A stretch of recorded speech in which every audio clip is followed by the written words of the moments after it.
उपस्थित मुअज़्ज़ज़ मुहतरम वाजिबुल एहतराम सामिईन आशिकीन महबूबीन आशिक रसूल गुलामान रसूल रहमानी व रहमकुमुल्लाह तआला अस्सलामु अलैकुम व रहमतुल्लाहि व बरकातुहू।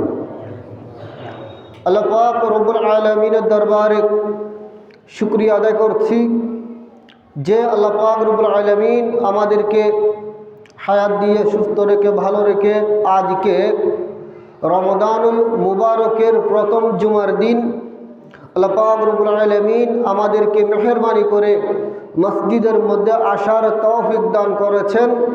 এর শুকরার্থে মহান আল্লাহ পাক রব্বুল আলামিনের দরবারে উচ্চ আওয়াজে বলুন আলহামদুলিল্লাহ। আরেকটু উচ্চ আওয়াজে বলুন আলহামদুলিল্লাহ। এবং সাথে সাথে রসুল করিম সরওয়ার কায়নাত মুহাম্মদুর রাসূলুল্লাহ সাল্লাল্লাহু আলাইহি ওয়াসাল্লামের নূরানি কদম শরীফে অসংখ্য অপরিসীম বেশুমার দরুদ সালাম জানাচ্ছি। আল্লাহ পাক রব্বুল আলামিন আমাদের সকলের দরুদ সালাম ভুল ত্রুটি ক্ষমা করে দিয়ে সবার পক্ষ থেকে আল্লাহর প্রিয় হাবিব সরওয়ার কায়নাত হুজুরপুর নূর মুহাম্মদুর রাসূলুল্লাহ সাল্লাল্লাহু আলাইহি ওয়াসাল্লামের নূরানি কদম শরীফে হাদিয়াটুকু পৌঁছে দিক। সকলে বলুন আমিন। আরেকটু উচ্চ আওয়াজে বলুন আমিন। আমি গুনাহগার নালায়েক নাসিজ পবিত্র কালামুল্লাহ শরীফের শুরু দিয়ে সামান্যটুকু আয়াতে কারিমা তেলাওয়াত করেছি। আল্লাহ পাক রব্বুল আলামিন যদি তৌফিক দান করেন সরকার মদিনা সাল্লাল্লাহু আলাইহি ওয়াসাল্লামের যদি নিগাহে করম তাকে দিয়ে একটি আলোচনা করব। প্রিয় আশিক রাসূল সাল্লাল্লাহু আলাইহি ওয়াসাল্লাম আল্লাহ পাক রব্বুল আলামিন এর দরবারে শুকরিয়া আদায় করতে হচ্ছে যে আমরা এতদিন পর্যন্ত যত ইবাদত বন্দেগী ইমানদাররা করেছেন আল্লাহ সবগুলো কবুল করুন। সকলে বলুন আমিন। এবং সামনেও যাতে ইবাদত বন্দেগী আল্লাহ রাব্বুল আলামিন করতে পারে, কারণ রমজানুল মুবারকের ফজিলত অসংখ্য হাদিসে পাকের মধ্যে আছে। রাসূল আকরাম সাল্লাল্লাহু আলাইহি ওয়াসাল্লাম নুরানি জামানে পাকে বলেছেন, ইমানদারের রোজাদারের মুমিন রোজাদারের ফারহাতান ফারহাতুন, দুইটা খুশি আছে। বড় করে বলুন সুবহানাল্লাহ। দুইটা খুশি। একটা খুশি হলো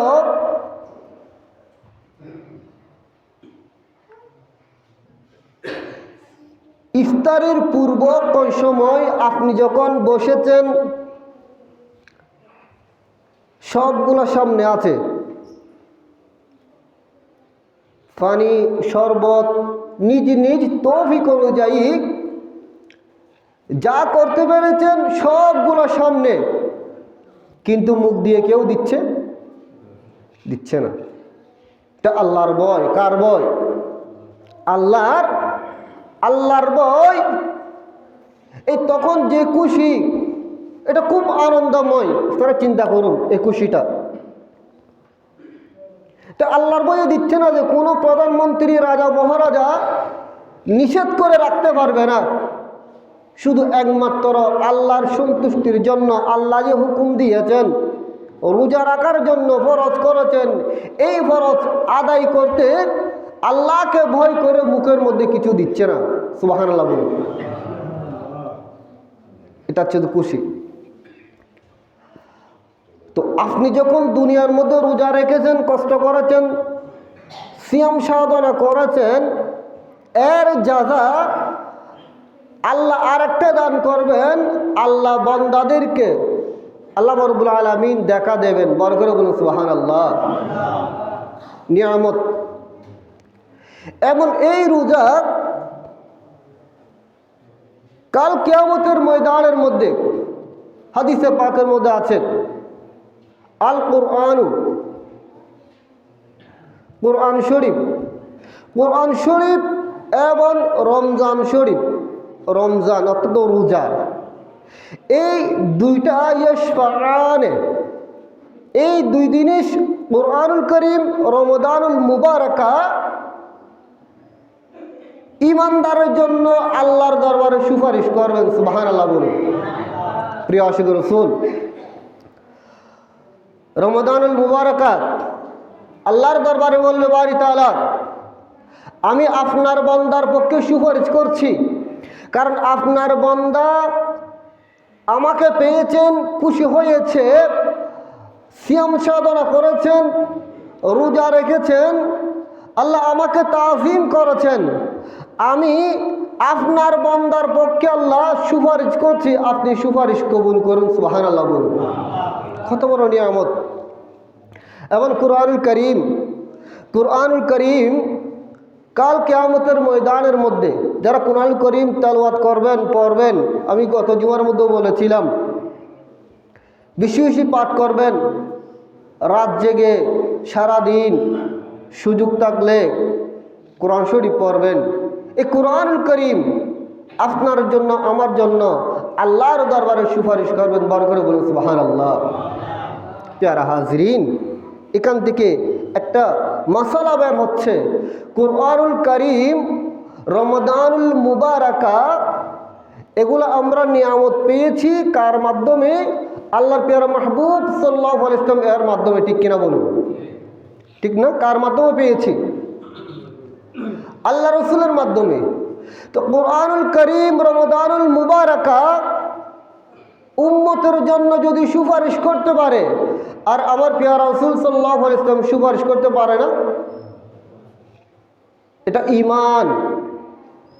আমার নবী কাল কিয়ামতের ময়দানে বলবেন, শাফাআতি লিআনিল কামায়ের মিন উম্মতি, আমার উম্মতের মধ্যে যারা বড় বড় কবিরা গুনাহ করেছেন, হিমালয় পাহাড়ের মতো গুনাহ করেছেন, কিন্তু অন্তরের মধ্যে ঈমান আছে, আল্লাহর মাহবুব সাল্লাল্লাহু আলাইহি ওয়াসাল্লামের মহব্বত আছে, আমি রাসূল তাদেরকে কাল কিয়ামতের ময়দানের মধ্যে সুপারিশ করব, আমি রাসূল তাদেরকে জান্নাতের মধ্যে নিয়ে যাব। সুপারিশ করতে পারুন। প্রিয় হাজরিন, এই সুবাদে সালাতুন ইয়া রাসূলুল্লাহ আলাইকুম সালামুন ইয়া, এবং আল্লাহ পাক রব্বুল আলামিন যাদেরকে অর্থ দিয়েছেন, সম্পদ, খেয়াল করতে হবে, যাদেরকে টাকা দিয়েছেন, সম্পদ দিয়েছেন, তারা কি করে? ওয়া মিম্মা রাযাকনাহুম ইউনফিকুন, তারা যাতে ব্যয় করে, আল্লাহর রাস্তায় ব্যয় করে, খরচ করে। কারণ এই মাসের মধ্যে, অর্থাৎ যাদের উপর আল্লাহ রাব্বুল আলামিন অর্থ দিয়েছেন, সম্পদ দিয়েছেন, এই সম্পদকে সঠিকভাবে ব্যয় করতে হবে, যাকাত আদায় করতে হবে।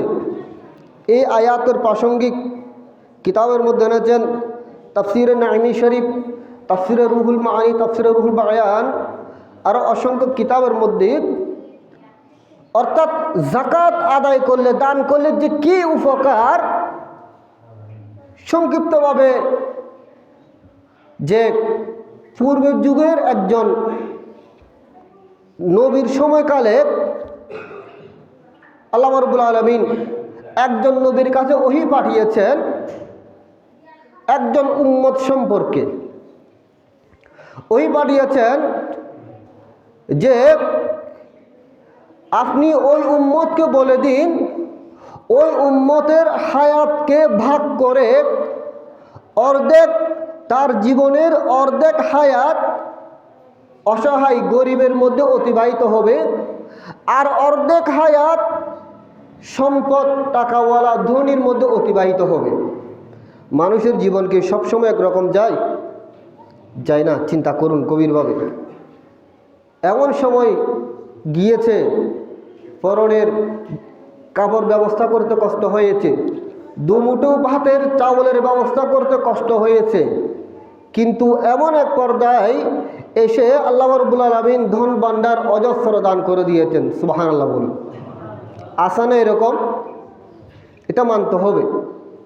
তো আপনি ওই উম্মতকে বলে দিন সে তার জীবনের অর্ধেক হায়াত গরিব অবস্থায়, অসহায় অবস্থায় অতিবাহিত হবে, আর অর্ধেক হায়াত টাকা পয়সা থাকবে। এখন ওই উম্মত, আপনার ওই উম্মত কোনটা গ্রহণ করবে? ওনাকে এখতিয়ার দিয়েছি। সে ইচ্ছা হলে অসহায় গরিব সেটা নিতে পারবে, আর যদি ইচ্ছা হয় ধন ভান্ডার অর্থ সম্পদ এই জীবন নিতে পারবে। কোনটা নেবে? সুবহানাল্লাহ বলুন। নবী যখন ওই উম্মতকে বলেছেন, ওই উম্মত চিন্তা করেছেন আমি কোনটা নেব। সে বলেছেন আমি ধন ভান্ডার টাকা পয়সা সেটা নেব। বড় করে বলুন সুবহানাল্লাহ। আমরা তো এমন টাকা পয়সা চাই, গরিব তো কেউ চাই না। আল্লাহ আমাদেরকে অর্থ দিন, হালাল উপার্জন দিন, এমন হালাল উপার্জন দিন যে উপার্জন থেকে আমরা মাদ্রাসার খেদমত করতে পারি, মসজিদের খেদমত করতে পারি, প্রতিবেশী গরিব অসহায়দের খেদমত করতে পারি, রোগীর চিকিৎসা করতে পারি।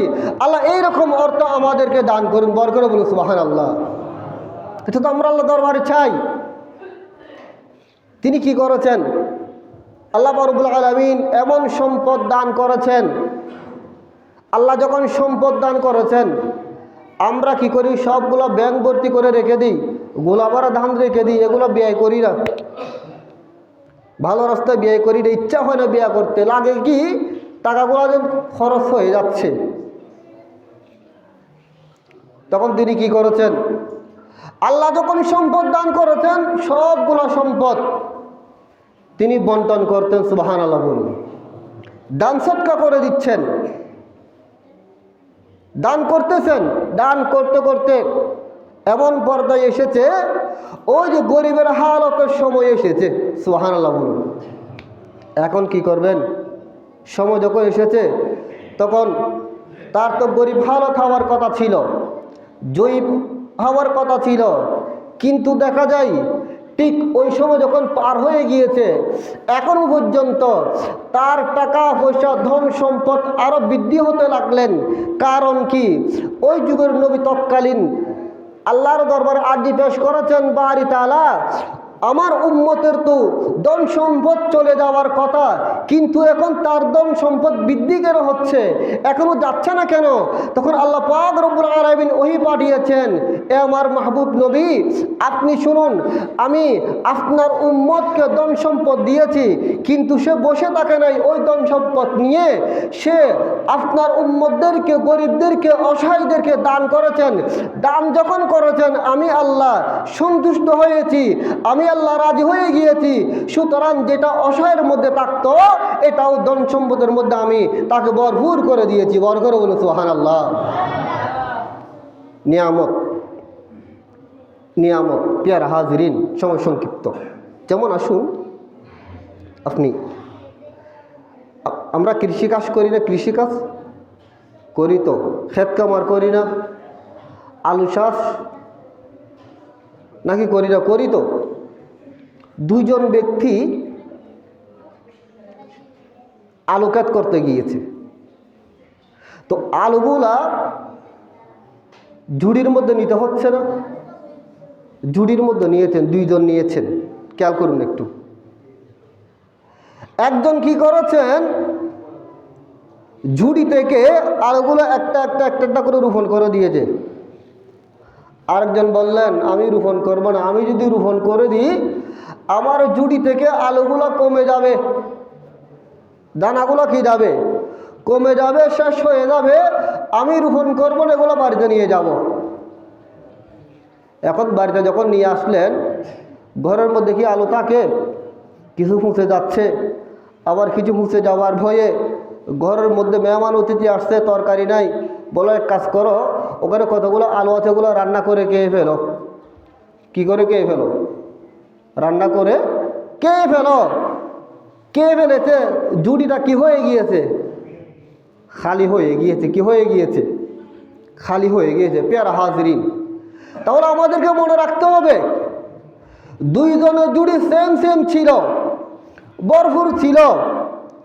একজন মাটির মধ্যে দিয়েছেন, আরেকজন বাহ্যিকভাবে দেখা গিয়েছে যিনি একটা একটা মাটির মধ্যে দিয়ে দিয়েছে তার জুড়িটা খালি, ঠিক না? বাহ্যিকভাবে খালি, যিনি নিয়ে আসলেন তারটা ভরপুর।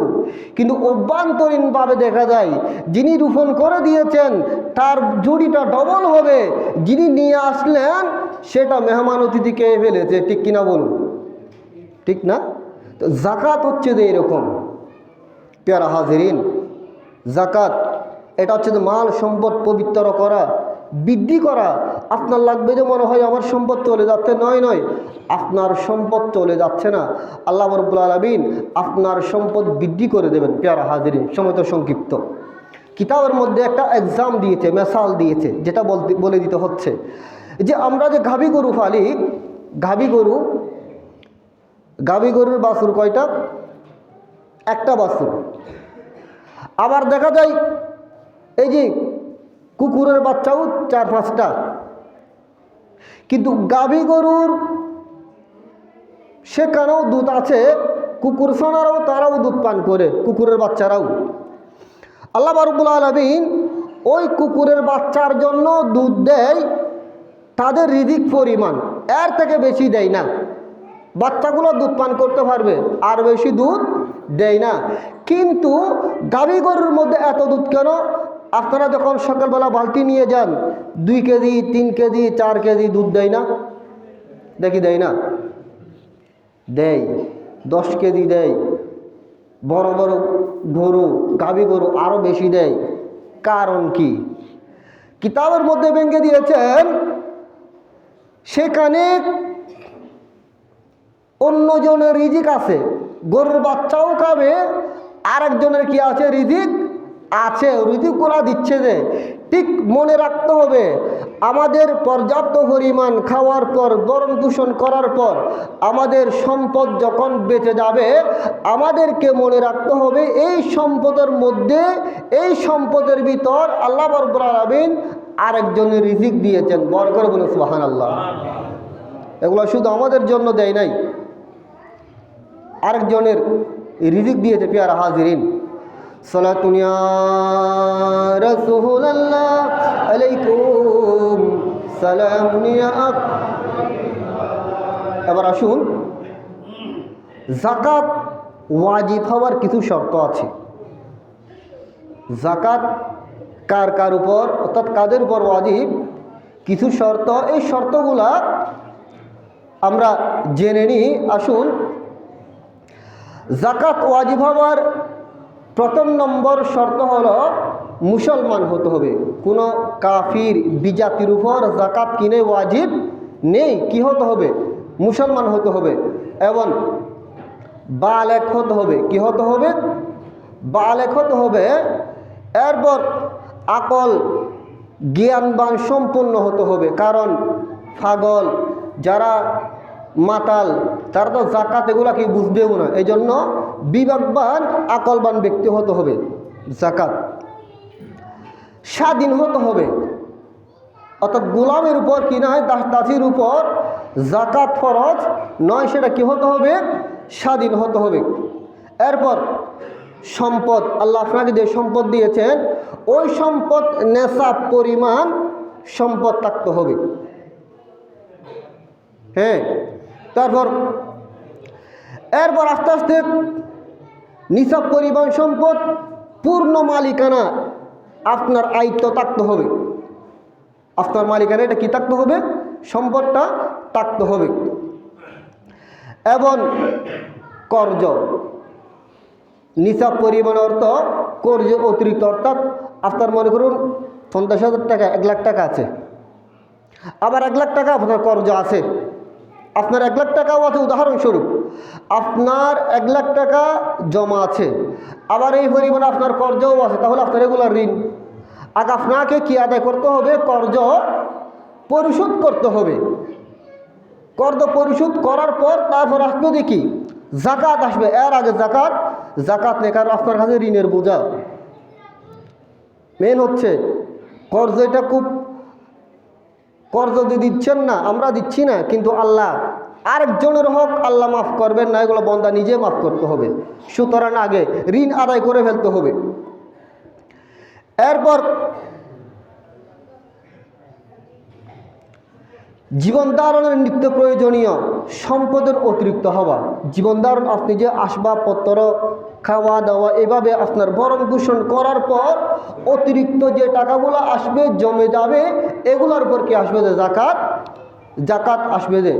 এবং সম্পদ প্রবৃদ্ধিমূলক সম্পদ বৃদ্ধি হওয়া, যেমন আসুন কিতাবের মধ্যে এনেছেন স্বর্ণ, চাঁদি, ব্যবসা মাল এবং গৃহপালিত পশু, এগুলোর উপর জাকাত। এরপর আসবে যে নিসাব পরিমাণ সম্পদ পরিপূর্ণ 1 বছর অতিবাহিত হতে হবে। আপনার নিসাব পরিমাণ সম্পদগুলা কয় বছর অতিবাহিত হতে হবে? 1 বছর পর্যন্ত কি হতে হবে? অতিবাহিত হতে হবে। এরপর আসবে যে আপনার উপর জাকাত। এই খাতগুলো যদি এখানে 10টা খাত কিতাবের মধ্যে এনেছেন, 10টা শর্ত যদি পাওয়া যায়, এরপর জাকাত কি আসবে? জাকাত ফরজ হবে। বার করে বলুন সুবহানাল্লাহ। সালাতুন ইয়া রাসূলুল্লাহ আলাইকুম সালামুন ইয়া। এবার আসুন জাকাত পরিমাণ কি? 1025 টাকা। হাজারে কত টাকা? 1000-এ 17 টাকা ধরেছেন। 1025 টাকা। 1000-এ কত টাকা? 25 টাকা। 1,02,500 টাকা। 1 লাখে কত? 2,500। তো এভাবে 1 লাখে যদি 2,500 হয়, এবার 1 কোটি কত পড়বে? এভাবে হিসাব করে আমাদেরকে কি করতে হবে? জাকাত আদায় করতে হবে। আমি প্রত্যেকটা আল্লাহ রাব্বুল আলামিন যাদেরকে অর্থ দিয়েছেন, ধন সম্পদ দিয়েছেন, এই সুবাদে সঠিকভাবে জাকাত আদায় করে ফেরার জন্য আল্লাহ রাব্বুল আলামিন আমাদেরকে তৌফিক দান করে। সকলে বলুন আমিন। জাকাত যদি আদায় করে ফেলি, সমাজের মধ্যে, গ্রামের মধ্যে আর গরিব থাকবে না। যখন থেকে জাকাত আদায় বন্ধ হয়ে যাচ্ছে, তখন আমাদের গরিব, অসহায়ত্ব এগুলা দিন দিন প্রকাশ পাচ্ছে। প্যারা হাজিরিন, মশালা তো অনেক মশালা, সংক্ষিপ্তভাবে। এবার আসুন, জাকাত আদায় না করলে কি শাস্তি? অসংখ্য শাস্তি, শাস্তির শেষ নাই। আল্লাহর মাহবুব সাল্লাল্লাহু আলাইহি ওয়াসাল্লাম হাদিসে পাকের মধ্যে ইরশাদ করেছেন, আল্লাহ রাব্বুল আলামিন যাদেরকে জাকাত দান করেছেন, অর্থ দিয়েছেন, ক্বালা মান আতাহুল্লাহু মালান, আল্লাহ যাদেরকে মাল দিয়েছেন, সম্পদ দিয়েছেন, কিন্তু ফালাম ইউআদ্দি যাকাতাহু, ওই সম্পদের কি আদায় করে নাই? জাকাত আদায় করে নাই। কি আদায় করে নাই? জাকাত আদায় করে নাই। কিতাবের মধ্যে এনেছেন মুসতিরা লাহু মালহু ইয়াউমাল কিয়ামাতি শুজাআন আকরা লাহু যাবিবাতানে। কিতাবের মধ্যে আছে কাল কিয়ামতের ময়দানের মধ্যে এটা পরিণত হবে। কিসে পরিণত হবে? এমনভাবে পরিণত হবে, আপনার বিষাক্ত সাপে, বিষাক্ত সাপে পরিণত হবে। আমরা তো বিষাক্ত সাপ দেখেছি। ওই সাপের একদম মাথা দিয়ে সামনের ভাগে চক্ষু দিয়ে 2টা তীরের মতো লাগবে। এগুলা হচ্ছে যে বিষ। এগুলা কি? বিষ। এমন বিষাক্ত ওই সাপগুলা জাকাত যারা আদায় করে নাই, তাদের গলার মধ্যে ঝুলিয়ে দেওয়া হবে। কি করে দেওয়া হবে? ঝুলিয়ে দেওয়া হবে, গলার মধ্যে ঝুলবে। এবং কিতাবের মধ্যে আছে, আমি সংক্ষিপ্ত করে বলছি, যে ওই সাপগুলা তার জাইমকে, মুখকে চিপে ধরবে, শক্ত করে ধরবে, ধরে কথা বলবে আপনার সাথে, আমার সাথে। বলবেন সুম্মা ইয়াকুলু আনা মালুকা, আনা মালুকা। ওই বিষাক্ত সাপ বলবে, আমি হচ্ছি তোমার সম্পদ, আনা খানজুকা, আমি, তুমি যে মাল সম্পদ জমায়েত করেছ, হক আদায় করো নাই, আজকে তুমি এগুলার উপভোগ করো, এগুলা বলবে এবং আঘাত করবে, আঘাত করা হবে।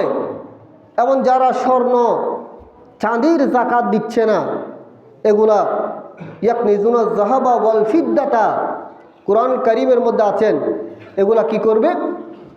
স্বর্ণ চাঁদি যারা যাকাত দিচ্ছে না, এগুলাকে গরম করা হবে, উত্তপ্ত আগুনের মধ্যে গরম করা হবে, এগুলা গরম করে চাকা দেওয়া হবে, পিঠের মধ্যে চাকা দেবে, পার্শ্ববর্তী চাকা দেবে, বলবে তুমি এগুলার শাস্তি উপভোগ করো, হক কেন আদায় করো নাই, যাকাত কেন তুমি দাও নাই, এরকম কাল কিয়ামতের ময়দানের মধ্যে কঠিন শাস্তি দেবে।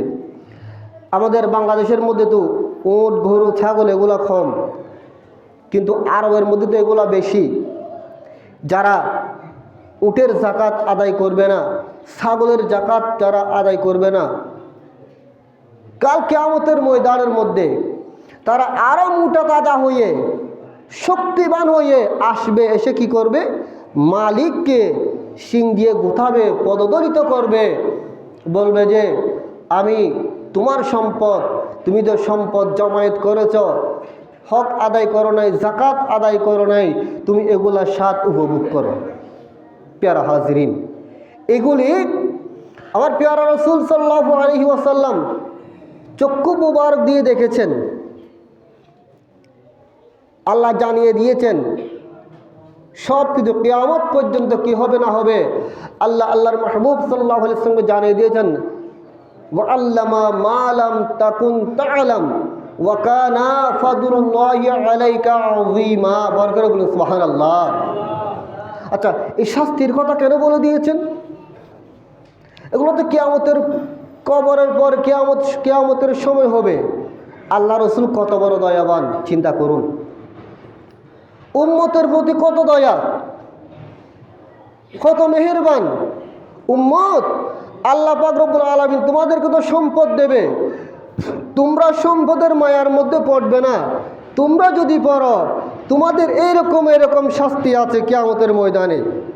আমি নবী তোমাদেরকে বলে দিচ্ছি, তোমরা উপযুক্তভাবে যাকাত আদায় করে কাবা হক্কু যখন কবরের মধ্যে আসবে, তখন তোমাদের জন্য নিয়ামত হবে। বরকত বলুন সুবহানাল্লাহ। পেয়ারা হাজরিন, আল্লাহ পাক রব্বুল আলামিন আমাদেরকে কামা হক্কু যাকাত আদায় করা তৌফিক দান করুন, সকলে বলুন আমিন। এবং যাকাত আদায় করলে আপনার সম্পদ বৃদ্ধি হবে, সম্পদ পবিত্র হবে, বরকত হবে। যেমন একটা গাছ, বরে গাছ, কুল গাছ আছে না, বরে গাছ প্রতি বছর বরে গাছগুলাকে কেটে দেওয়া হয়, কাটেন না? চতুর্ভাষে কাটে। কেন কাটেন?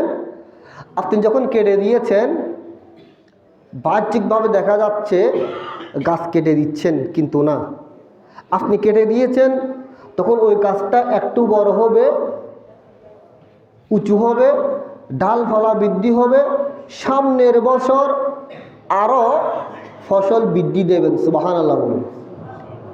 বাস্তব না অবাস্তব? বাস্তব, চিন্তা করুন।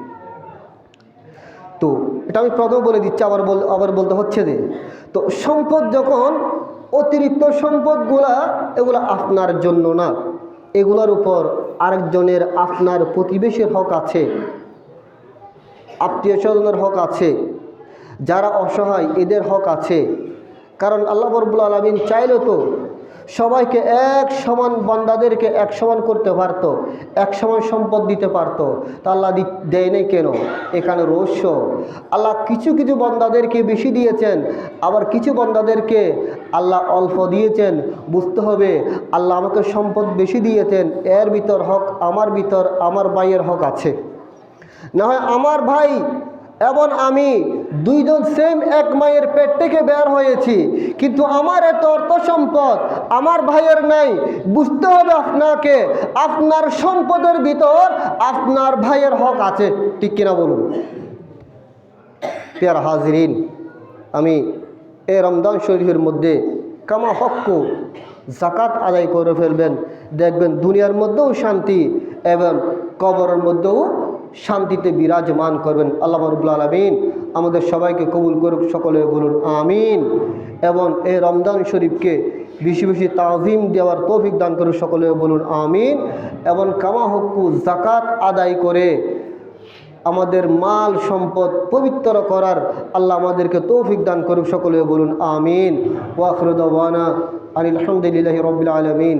আসসালামু আলাইকুম ওয়া রাহমাতুল্লাহি ওয়া বারাকাতুহু।